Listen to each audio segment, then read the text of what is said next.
My name is Yasmin Tita. My husband and I have been bringing children from Belarus to our home for the past 13 years. This past Christmas, I finally had the opportunity to go to Belarus for the first time.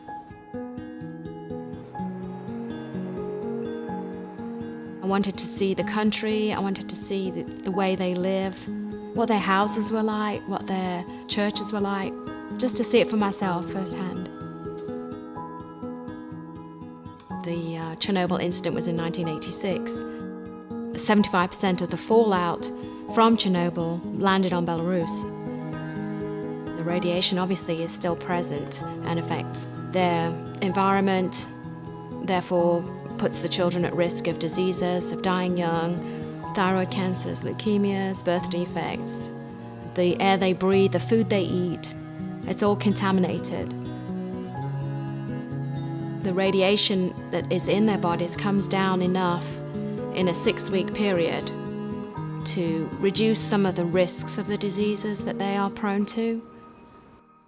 It doesn't take away that completely, but it can add time to their lives.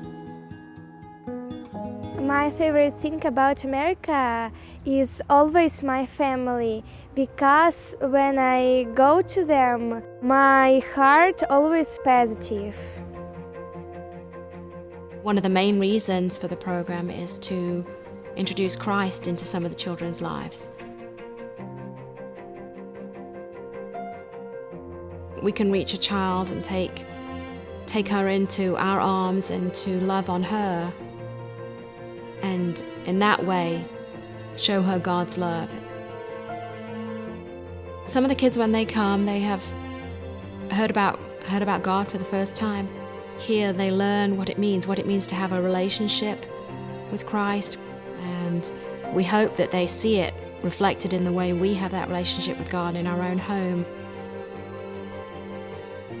There's definitely an attachment formed. You are their parents while they're here, and they see that too. And several of our children, Sveta and Vinya and Paulina, Dasha, they are children of single parents. They don't have a dad, so the American dads that they have here become their dads.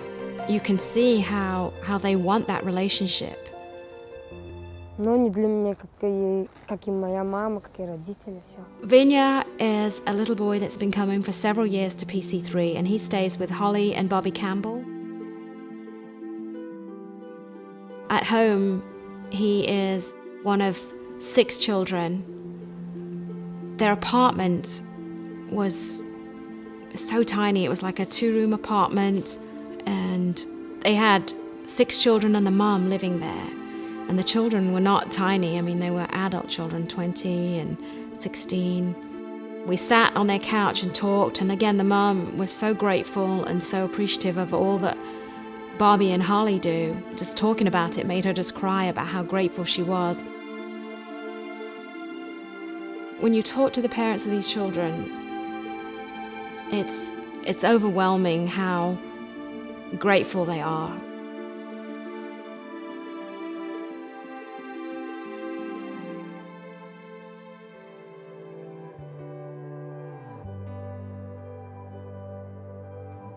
Anya is the little girl that we had when we first started. We've known her since she was 11, and she aged out at 17. And she's now grown up. She has a husband and child, almost 6-year-old. When I found out I was going to be able to go to Belarus, I was so excited. It's been 8 years since I had seen Anya.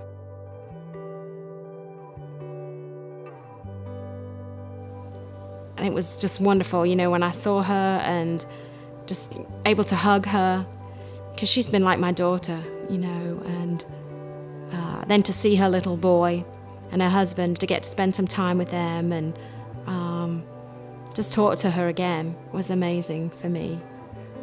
I never thought I would see her again. One year she just came and she said, you know, I want Jesus in my heart. I want to be saved. I want to be baptized. I feel that love. Anya's son, Zhenya, will be 7 next year, so he'll be able to come to America. So we're already planning to try and find a way to bring him. To be able to bring her son, it's like the next generation. Just the excitement about that possibility. You know, it's why we do this, to just bring these children, to reach these children.